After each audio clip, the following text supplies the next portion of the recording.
Cathy Richard est avocate, elle est avocate au barreau de Pontoise.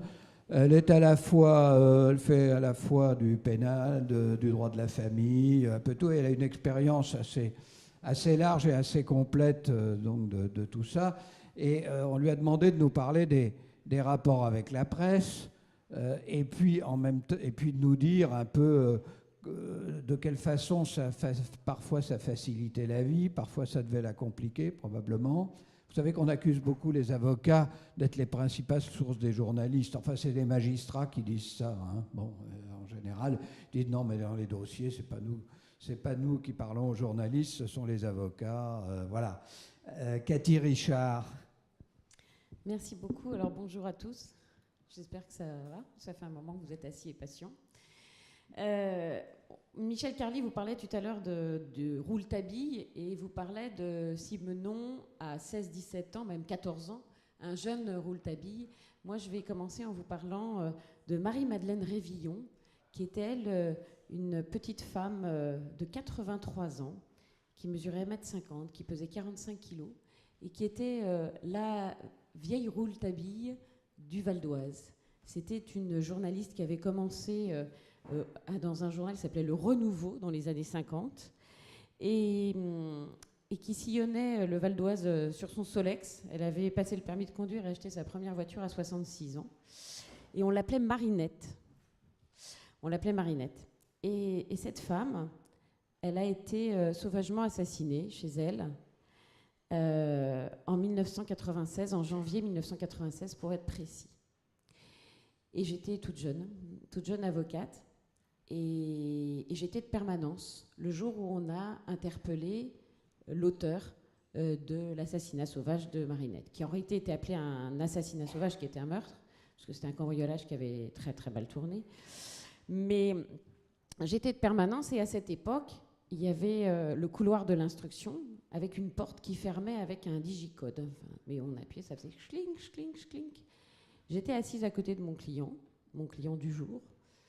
Et j'ai entendu clink, clink, clink, clink. La porte s'est ouverte. Et là, je me suis retrouvée sous les flashs. Et alors, j'ai fait ma première rencontre avec les médias de façon, mais j'allais dire violente, très violente. C'était la première fois que je rencontrais les médias. Et c'était pour une journaliste. C'est dire. Alors, mariage forcé entre avocat et journaliste. Sans doute, parce que je me souviens d'un de mes mentors qui s'appelle Jean-Marie Benet, qui est maintenant procureur général à Metz, et que j'ai connu il y a plus de 25 ans, lui pour le coup, parce que j'étais pas encore avocat, j'étais en stage, et je le voyais au parquet qui parlait aux journalistes. Et je lui dis, mais enfin, vous parlez aux journalistes? Et il me dit, bah oui, parce que sinon ils écrivent n'importe quoi.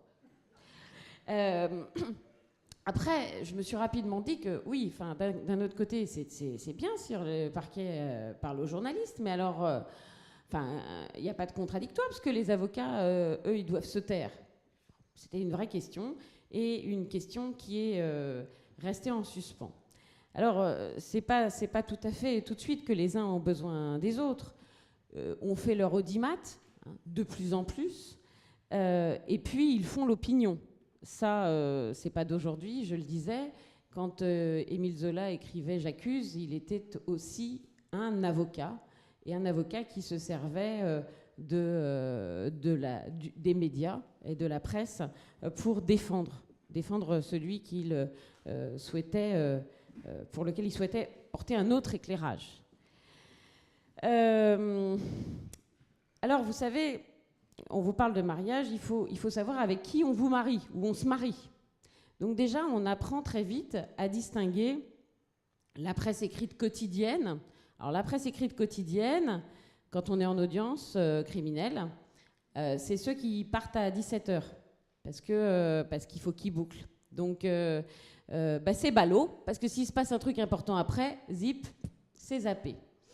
Il faut aussi savoir qu'on a la presse un peu plus longue, c'est-à-dire la presse écrite, mais hebdomadaire. Alors eux, ils peuvent rester plus et suivre plus. Oui, mais je parle à la même distance. Faut que j'en prenne un autre ? Non, c'est le monsieur qui me dit.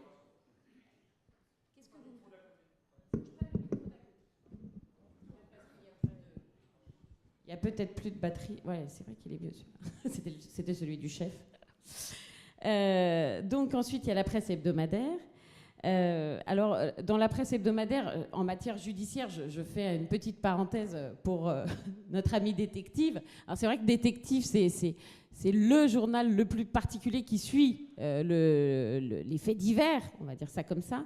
Et alors, je dois dire que ça a été, j'allais pas dire une divine surprise, mais enfin une heureuse surprise, parce qu'au départ, on se dit, bah tiens, vraiment... quand on regarde les couvertures de Détective, on se dit tout ça, c'est du faux, c'est rien que du faux. Et puis finalement, on se rend compte, un jour, on découvre Michel Marie au décours d'un dossier d'assises, et puis on se rend compte que lui, il vient de bout en bout, et que ça existe, un journaliste qui va suivre vraiment le procès de bout en bout. Et puis, il y a la télévision et la radio. Et puis, il y a ce qu'on appelle le direct, et puis le dans les conditions du direct. Alors ça, c'est pareil. Le dans les conditions du direct, ça veut dire qu'on vous interviewe, et puis après, on coupe. Alors ça a été une autre... Il y a quelqu'un qui fuit, au fond, je ne sais pas. Ça se dégonfle. Dans les conditions du direct, ça veut dire... Ça a été aussi ma première expérience en plateau, parce qu'on m'avait fait venir pour parler du viol, alors, qui est quand même un sujet que je connais très très très bien. Et puis ça devait être fait dans les conditions du direct. Et en réalité, il y a une femme qui a pris la parole et qui ne lâchait plus. Elle avait été violée dans le train, elle en voulait à la SNCF, à la France entière, au monde entier. Et quand on m'a passé la parole, moi, ce qui était important pour moi, c'était de dire qu'il y avait des choses à faire après. Et après s'être fait violer. Et notamment, on commençait à parler, c'était pas encore vraiment efficace, mais on commençait à parler de faire un fichier des empreintes génétiques, etc. Et alors, on m'avait fait venir dans cette émission pour que je dise comment faire pour ne pas se faire violer. Alors, ça me faisait faire des bonds comme ça, parce que j'étais souvent partie civile pour des jeunes femmes qui s'étaient fait violer. Je disais, mais attendez, il n'est pas question de dire ça, parce que sinon, ça veut dire que celles qui se sont fait violer, c'est qu'elles n'ont pas fait ce qu'il fallait. Enfin, c'est complètement délirant. Donc, quand on me posait des questions, moi, je voulais dire vraiment ce qu'on pouvait faire, mais après. Et donc, ça a été tellement bien coupé qu'on m'entend dire « il faut déposer plainte après le viol ». Alors, quand j'ai vu, j'ai dit « ah, je vais mourir de honte, le ridicule ne tue pas, mais là, je ne vais plus ressortir ». Mon mari était écroulé, il me disait « c'est sûr qu'avant, c'est plus compliqué ». Enfin, bon, bref. Et en réalité, ça a été un baptême du feu qui m'a fait beaucoup de bien, parce que j'ai reçu des appels téléphoniques de toute la famille, des amis me disaient « oh, t'as vu à la télé, c'était bien, t'étais belle, hein, puis alors t'étais belle, puis alors t'avais un beau collier ». En fait, je me suis rendu compte que personne n'avait écouté ce que j'avais dit. Et ça, c'est l'avantage de la télévision, c'est que ça passe tellement vite que le temps que les gens réalisent qu'ils vous connaissent, ils n'ont pas écouté ce que vous avez dit. Bon. Alors bon, ça aide à déculpabiliser beaucoup. Mais surtout dans les catégories de presse, vous avez la presse d'actualité. Alors la presse d'actualité, c'est une presse qui est extrêmement violente. C'était celle que j'avais prise en pleine figure la première fois que j'ai été confrontée à cette presse. C'est une presse qui est très violente. Il faut tout de suite l'information. Ils sont capables de faire ce qu'ils appellent des one-shots, c'est-à-dire tant pis s'ils crament leurs sources. C'est brutal. Voilà, c'est une presse brutale. Il y a aussi donc cette presse judiciaire dont je vous parlais tout à l'heure. La presse judiciaire, alors là, ce sont nos journalistes, j'allais dire nos journalistes, ceux qu'on a l'habitude de voir, ceux qu'on connaît bien, parce que quand on est quelqu'un qui est habitué des cours d'assises, je suis très fréquemment, beaucoup plus qu'en matière de droit familial, mais je suis très fréquemment sur les bancs de la cour d'assises. Et là, c'est vrai qu'on rencontre toujours un peu les mêmes journalistes. Donc ce sont nos journalistes de la presse jus, on se connaît, on sait se comprendre à demi-mot d'un regard pendant l'audience. C'est, j'allais dire, une presse fiable. Alors, le grand mystère, c'est toujours de savoir ce qu'ils vont suivre et pas suivre. Parfois, il y a des dossiers magnifiques qui ne suivent pas. Parfois, il y a un dossier finalement qui n'a rien de spécialement intéressant, puis qui va faire les feux de l'actualité. Ça reste un grand mystère pour moi, que je ne vais pas décrypter. Peut-être que Michel... Non, pas mieux. Bon, d'accord. Ensuite, il y a les magazines télévisuels spécialisés. Vous savez, les enquêtes criminelles, faites entrer l'accusé, suspect numéro 1, enfin, il y en a de plus en plus. Avec le câble, la chaîne, il y en a vraiment beaucoup, beaucoup. Il faut dire que il n'y a pas si longtemps, on avait 3 chaînes de télé. Donc on avait quelques chroniqueurs judiciaires qui étaient des figures de la chronique judiciaire. Et puis tout le monde suivait la même chose. Maintenant, vous avez vous avez l'embarras du choix de ce que vous allez regarder à la télé. Donc il y a une espèce de surenchère sur les émissions, sur les faits divers. Alors, cela, c'est pareil. En réalité, quand on est un habitué des cours d'assises ou une habituée des cours d'assises, ben, on sait qu'on peut leur faire confiance parce que globalement, ils n'ont aucun intérêt à vous cramer parce qu'ils savent que vous avez un dossier aujourd'hui, vous en aurez un autre demain, un autre après-demain, et puis que globalement, ils ont besoin de vous. Bon, je fais une petite parenthèse pour vous dire que même là-dedans, tout est de plus en plus compliqué. J'étais lundi là sur RTL chez Jacques Pradel, qui fait cette émission L'heure du crime là, de 14 à 15 heures. J'y étais aussi 3 semaines avant pour un autre dossier. Et puis là, c'était difficile d'y être à 14 heures. J'étais à Pontoise, il me restait des choses. J'appelle et je dis, écoutez, là, pour le coup, c'est du direct. Là, c'est du vrai direct. Hein. J'appelle et je dis, ça va être dur, là. Est-ce que vous avez une mototaxi à m'envoyer? Parce qu'il fut un temps où on nous envoyait éventuellement une mototaxi. On m'a dit, ah ben non, on n'a plus les moyens. Bon, voilà, donc j'ai fait au plus vite, j'ai pris ma voiture, j'ai essayé de ne pas me faire flasher parce que voilà. C'est-à-dire que ça fait partie aussi du système. Globalement, c'est vrai que il faut bien savoir qu'on n'est pas rémunéré pour ça. Et je vous dis même, maintenant, c'est même, voilà, j'ai 10 € de frais de parking de voiture, on ne me propose pas de me le rembourser. Voilà, faut vous le dire ça parce que... parfois, les gens pensent que les médias, ça rapporte. J'ai des clients qui m'ont déjà dit « Ah ben moi, je veux bien répondre aux journalistes, mais je suis payé combien ?» Ben non, 0, là. Hein, bon. Donc voilà, les magazines spécialisés, pareil, avec lesquels on a l'habitude de travailler. Et puis, il y a les magazines généralistes. Alors, les magazines généralistes, ça va être, pour ne pas les citer, mais enfin quand même pour vous donner une petite idée, le genre envoyé spécial, 7 à 8, 66 minutes... des trucs aussi, il y a une époque, il y avait Béatrice Schoenberg qui avait fait un truc en première partie de soirée, enfin toutes ces choses-là. Et alors là, il faut se méfier parce qu'on a des petites journalistes. Alors parfois, il y en a qu'on connaît, pareil, qui sont des anciennes de la presse judiciaire, ça va. Mais alors, parfois, on a des petites journalistes qui arrivent. Et alors, elles ont l'impression qu'elles ont fait un sujet sur la mode 3 jours avant. Elles feront un sujet sur les confiseries 2 jours après. Et elles ont l'impression que le judiciaire, c'est pareil. Alors moi, comme ça, un jour, j'en ai vu une qui disait au procureur, vous pouvez refaire l'entrée, là? Je disais, oh là là, c'était une catastrophe. Après, elle disait aux gendarmes, vous pouvez poser comme ci, comme ça. Oh là, au secours, au secours. Non, on ne fait pas pareil avec la justice qu'avec la mode, etc. Parce qu'il faut être très, très clair. On a moins besoin de vous, voire pas du tout, je vous le dirai tout à l'heure pourquoi, que les gens qui ont besoin qu'on parle d'eux, les couturiers, les pâtissiers et tout ce que vous voudrez. Alors, c'est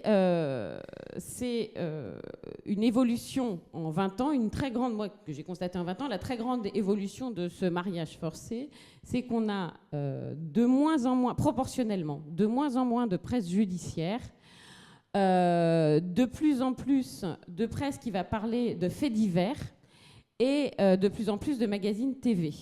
Donc, cette presse judiciaire... elle change, c'est-à-dire qu'il y a de moins en moins de chroniqueurs judiciaires. En revanche, on va parler, et c'est vous qui en parliez au début de ce colloque, enfin de ce festival, en disant finalement c'est l'instantanéité, c'est-à-dire qu'il y a un fait divers, il faut savoir tout de suite pourquoi, comment, etc. Et du coup, forcément, c'est plus les policiers qui intéressent les journalistes que les avocats qui vont arriver, j'allais dire, en bout de course. On ne raconte plus l'histoire quand on en sait beaucoup, mais il faut tout de suite dire ce qui s'est passé.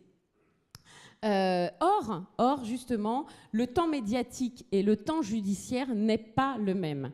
La première chose, il faut savoir que, et ça, vous en avez déjà un peu parlé, le temps judiciaire est à certains moments secret. Et maintenant, de plus en plus, il intéresse les journalistes au moment où il est secret. C'est-à-dire que l'enquête est secrète, l'instruction est secrète, et c'est là où les journalistes veulent en savoir le plus possible. Alors qu'au moment du procès, là, tout est public, mais ça moins, ça revêt. Il n'y a plus le côté scoop, il n'y a plus le côté extraordinaire. Donc on se retrouve dans des situations compliquées. Et alors, vous disiez tout à l'heure, ah ouais, ça les juges disent toujours, ça c'est de la faute des avocats, c'est de la faute des avocats. Alors je vais vous raconter deux, trois anecdotes qui me sont arrivées. Il y a pas loin d'ici d'ailleurs. Ma géographie française n'est pas terrible, mais enfin, pas loin d'ici, c'est à Saint-Nazaire. C'est pas si loin que ça, c'est un petit peu au-dessus. Voilà. Il y a un dossier terrible qui est toujours en cours, qui est le dossier de l'enlèvement d'un petit garçon qui s'appelait Jonathan dans une colonie de vacances. Et ce petit Jonathan a été retrouvé bien après, mort dans une mare, enfin, dans un étang à Guéret. Et alors, ce dossier a fait beaucoup de bruit, notamment dans le sud-ouest. Enfin, et voilà, et il y avait beaucoup d'articles dans les journaux locaux à propos de ce dossier. Et moi, l'avocate entre guillemets parisienne, parce que vous savez, à Pontoise, pour les Parisiens, je suis une provinciale, et pour les provinciaux, je suis une parisienne. Bon. Donc, l'avocate parisienne, c'était pas très bien vu qu'elle soit dans le dossier, parce que j'intervenais pour la grand-mère de ce petit Jonathan, et on se disait, oh là là, il va y avoir des fuites, là. Alors, le premier truc sympa, c'est que j'ai reçu, au bout de plusieurs demandes, la copie du dossier dans un carton. Et dans le carton, ils avaient mis les feuilles comme ça, côte à côte, mais sans lien, ce qui fait que les feuilles s'étaient mélangées à la façon d'un jeu de cartes battu. C'est intéressant, je peux vous dire que pour comprendre le dossier, il faut y aller. Et puis, un jour, je reçois une notification d'expertise, et puis on sait que les notifications d'expertise, c'est des conclusions. Alors, c'est une notification d'expertise ADN. Il y avait écrit sur le scellé temps, ADN B, c'était incompréhensible en tant que tel.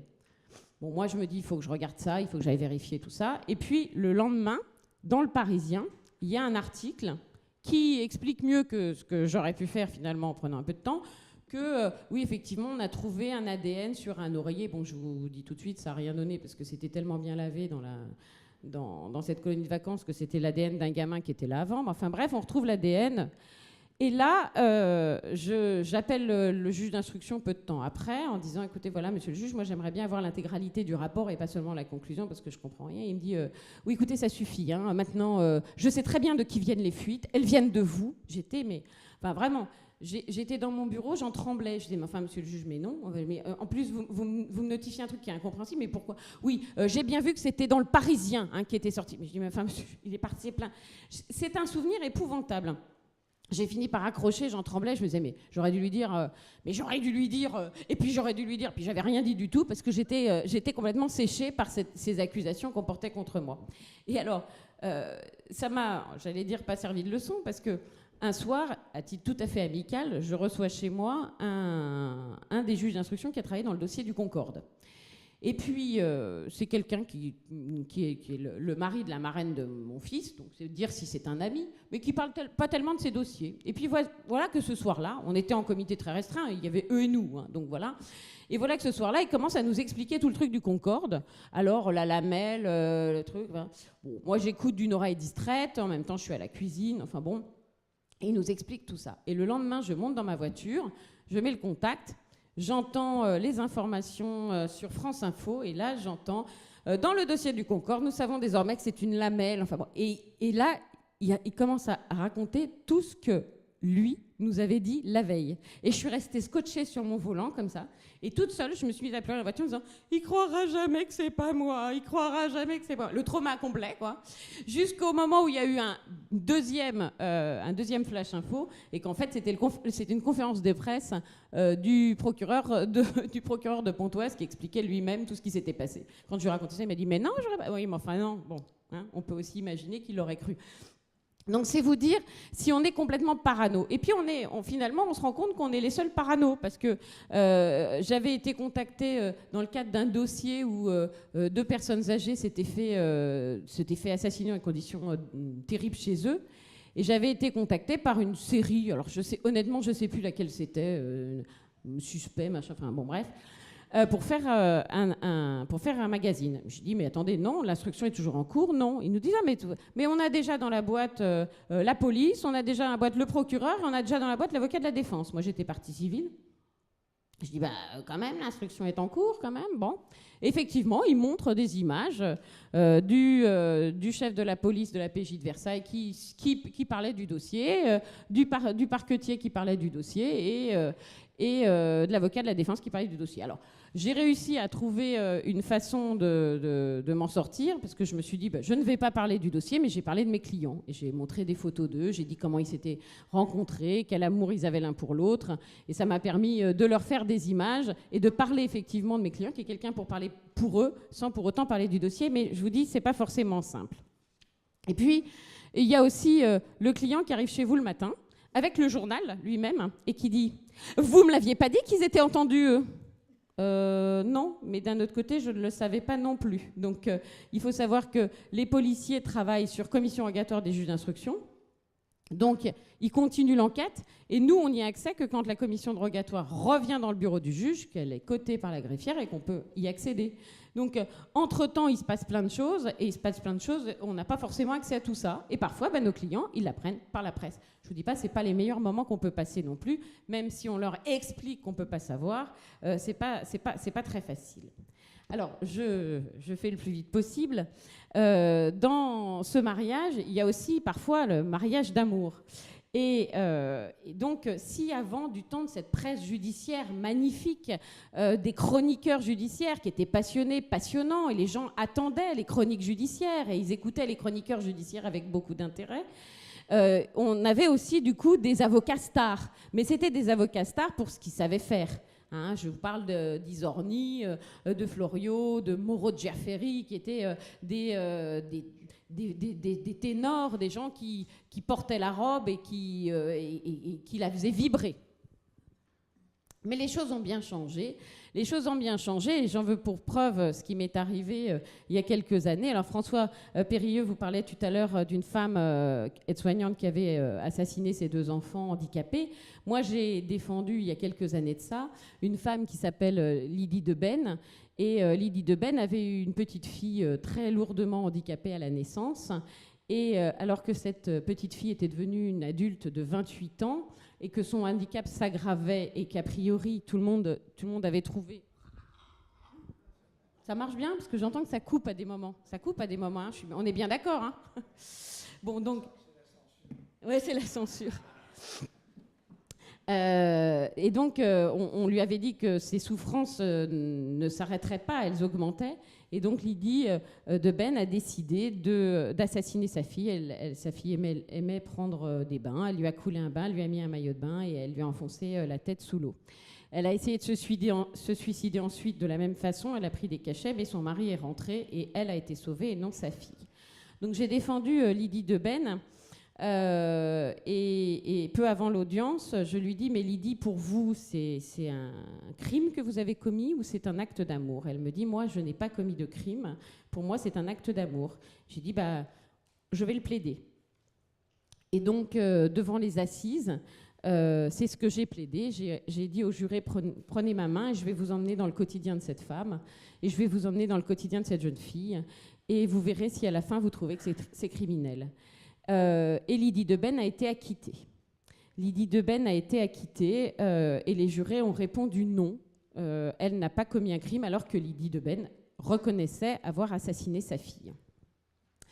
Morale de l'histoire, des journalistes ont couvert l'acquittement, mais pas forcément le procès. Donc, ils ont écrit ce qu'ils ne savaient pas. Donc, c'est une femme qui avait assassiné sa fille en fin de vie. Et c'est devenu qu'elle assassinait sa fille handicapée. C'est pas le même débat, hein. Il y en a un, c'est l'eugénisme et l'autre, c'est l'euthanasie. Et finalement, il y a eu 2 grandes pages dans La Croix sur peut-on tuer les enfants parce qu'ils sont handicapés. Ça a vraiment... je veux dire, médiatiquement, c'est parti à l'envers. Et puis, médiatiquement, c'est parti aussi à l'envers d'une autre façon. C'est-à-dire que les journalistes m'appelaient et me demandaient « Oui, on veut Lydie ». Ils voulaient du Lydie. C'est-à-dire que personne ne se posait la question du fait de société. On parlait tout à l'heure du fait de société. Personne ne se posait la question du fait de société. On voulait du Lydie. Marc-Olivier Foggiel, je veux Lydie. Ardisson, Lydie peut venir. Non mais Lydie, laissez-la tranquille, quoi. Juste laissez-la tranquille. En revanche, il est vrai que très souvent comme Badinter, enfin je ne me prends pas ni pour Badinter ni Gisèle Halimi, soyez calmons-nous, mais c'est vrai que c'est les jurés les premiers qui ont su dire non à la peine de mort à Badinter. C'est les jurés, enfin c'est les juges les premiers qui ont su dire non à l'avortement comme une infraction avec Gisèle Halimi. Et à l'époque, les choses étaient couvertes de façon sociétale. On se posait des vraies questions. Et je me suis rendu compte qu'alors que c'était une vraie patate bouillante dans laquelle les jurés avaient su être courageux et dire bah non, là c'est de l'euthanasie et pour nous c'est pas un crime l'euthanasie, eh bien les journalistes étaient complètement à côté de la plaque. Ils étaient totalement dans le fait divers, ils voulaient du Lydie. Et je me souviens qu'à l'époque, j'avais dit à l'un d'entre eux, c'est complètement nul, vous avez un tas de poudre qui est celui de l'euthanasie, vous avez une mèche, j'ai allumé la mèche. J'ai allumé cette mèche avec cet acquittement et au lieu de vous poser la question et de prendre un peu de recul et de vous poser la question du fait de société, vous êtes tous debout sur la mèche à photographier l'étincelle et à filmer l'étincelle qui est Lydie Debennes et vous allez m'éteindre la mèche. Et d'ailleurs, ça a été, franchement, ça a été le cas. Et je pense que c'est un vrai problème du suivi aujourd'hui des procès. C'est-à-dire que si le procès de Marie-Claire... de Marie-Claire à Bobigny arrivait aujourd'hui, je pense qu'on saurait tout de Marie-Claire. On saurait sa vie, son œuvre, ses copines, mais je suis même pas sûre qu'on se serait vraiment posé la question de l'avortement. Bref, c'est mon petit côté pessimiste. Je me dépêche ? Oui, il faut que je me dépêche. C'est ça ? Oui, il faut vraiment se dépêcher. Il faut vraiment que je me dépêche. Bon, alors, aujourd'hui, on a d'autres stars du barreau, et puis on voit d'une autre façon Jacques Vergès, feu Jacques Vergès, dans sa baignoire avec son cigare, Collard avec ses enveloppes disant je sais tout et j'ai tout dans mes enveloppes, Lombard qui sortait systématiquement d'une audience juste avant 20h en se repeignant pour passer au journal de 20h. Donc c'est un autre type de star du barreau qu'on montre. Je trouve qu'on y a un peu perdu. Mais bon. Quant à nous, cabinet d'avocats, on représente un peu le petit marché des journalistes, c'est-à-dire que les émissions type jour après jour, etc., nous appellent en disant « Est-ce que vous avez des témoins de ci ? Est-ce que vous avez des témoins de ça ? Est-ce que vous avez une affaire comme ci, une affaire comme ça ?» Alors, on donne le numéro du journaliste au client et le client appelle ou n'appelle pas, mais c'est vrai qu'on fait aussi ils font leur petit marché chez nous. Mais on peut aussi avoir besoin des journalistes, notamment pour l'aide à la résolution d'une affaire. Vous m'entendez si je parle comme ça ? Non ? Ah oui, pardon. L'aide à la résolution d'une affaire. Une jeune fille, Cécile Valin, a disparu en 1997 à Saint-Jean-de-Maurienne. L'instruction est toujours en cours. À plusieurs reprises, j'ai demandé au juge d'instruction si on pouvait médiatiser cette affaire. Et les juges d'instruction successifs m'ont dit « Ah non, maître, non. Vous savez, j'attends une commission rogatoire. » Il y a une époque où l'émission Affaires non résolues voulait faire quelque chose sur ce dossier. « Ah oui, mais non, j'attends quelque chose. » Et puis finalement, vous voyez... J'ai respecté le juge d'instruction et le secret de l'instruction jusqu'à ce que je reçoive un appel téléphonique de la juge d'instruction il y a 6 mois de ça pour me dire je vais vous convoquer pour vous annoncer la fin de l'instruction parce que finalement on n'a rien. Je dis madame le juge maintenant si vous me le permettez je vais donner un retentissement médiatique à cette affaire sauf que affaire non résolue n'est pas reconduite et que du coup on passe le plus possible pour essayer de faire parler de cette jeune fille donc une aide aussi à la résolution des dossiers. Parce que finalement, ce mariage, c'est aussi parfois un mariage à trois, un ménage à trois qu'on fait avec le juge d'instruction. Très clairement, je passe sur certains sujets dans ces cas-là. Il faut vraiment terminer. Alors, juste, je vais donner encore 2 exemples. Lorsque la justice est dans les médias et que les médias, eux, sont dans la salle d'audience. Par exemple, dans le dossier Colonna, qui est un dossier que Gilles Bertil, je ne sais pas s'il est là ou parti, connaît bien. Dans le dossier Colonna, on a d'abord fait un coupable arrêté dans les médias. Le coupable est arrêté. Et puis ensuite, on nous a fabriqué un innocent dans les médias. C'est-à-dire qu'ensuite, on entendait les médias dire « il n'y a pas d'ADN, il n'y a pas de téléphonie, il est innocent ». On se demande bien d'ailleurs comment on pouvait arrêter les gens quand il n'y avait pas d'ADN ni de téléphonie. Parce que voilà, lui, il était innocent parce qu'il n'y avait pas d'ADN ni de téléphonie. Donc, un jour, je m'en ouvre auprès d'un journaliste et je lui dis « mais enfin quand même, ça fait 3 fois que vous suivez le dossier, vous savez bien qu'il est coupable ?» Et il me répond « bah oui, mais enfin, si on dit qu'il est coupable, il n'y aura plus rien à dire. » Donc, on voit qu'on a fait le petit feuilleton du moment pour les gens, et puis on leur a fait croire qu'il était innocent. Alors, il y avait des coups.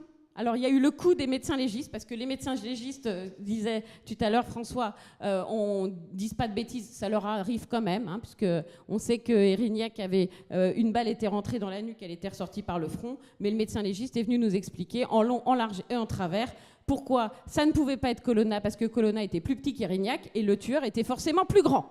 Mais ça a marché, c'est-à-dire que tout le monde a parlé du médecin légiste dans les médias, alors que c'était complètement ahurissant. Et puis, plusieurs coups de théâtre sur lesquels je ne vais pas aller. Mais il faut savoir aussi que dans ce dossier, la défense faisait des conférences de presse et qu'au moment des conférences de presse, la salle se vidait. C'est-à-dire que l'audience de cour d'assises continuait, mais les journalistes se levaient et sortaient parce que les avocats de la défense faisaient une conférence de presse dehors. Et donc là, on se disait, mais où est la justice dans cette affaire ?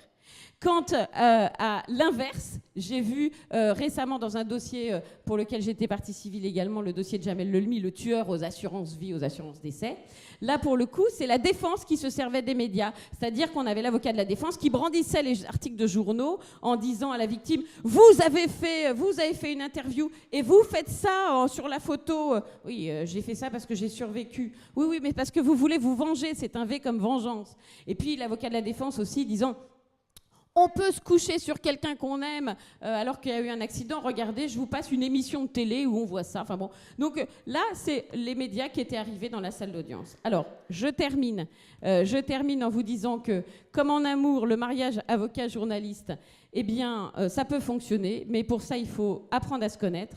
Il faut savoir communiquer. Il faut comprendre nos différences. Il faut tolérer nos imperfections aussi. Conserver une bienveillante vigilance, se respecter et surtout ménager nos libertés respectives. Merci. Merci. Désolé de presser. Est-ce qu'il marche ce micro là? Oui. Désolé de presser un peu le mouvement, mais il y a d'autres événements qui nous attendent. Et puis nous avons encore un intervenant qui me regarde avec des gros yeux. Oui, en deux mots, bon, la presse judiciaire en décrépitude et au profit des faits divers. Alors il faut dire que dans les journaux, disons l'intensité dramatique des procès a diminué avec l'abolition de la peine de mort. Alors je suis pas partisan de la peine de mort et je ne suggère pas qu'il fallait la maintenir pour permettre aux chroniqueurs judiciaires de prospérer. Mais il est vrai qu'à partir du moment où les gens ne risquaient plus, un accusé ne risquait plus sa tête dans une cour d'assises, c'est vrai que l'intérêt humain et dramatique a un peu diminué. Et puis, dans les journaux ont eu d'autres stratégies en matière judiciaire. Il reste quand même encore des chroniqueurs judiciaires, et je vais passer la parole à l'un d'entre eux dans quelques secondes. Il y a notre ami Pascal Robert-Diard qui est venu ici plusieurs fois et qui est membre de notre jury du prix littéraire qui n'a pas pu venir aujourd'hui. Mais donc il reste quand même encore Dieu merci, quelques chroniqueurs judiciaires qui s'intéressent au fond des choses.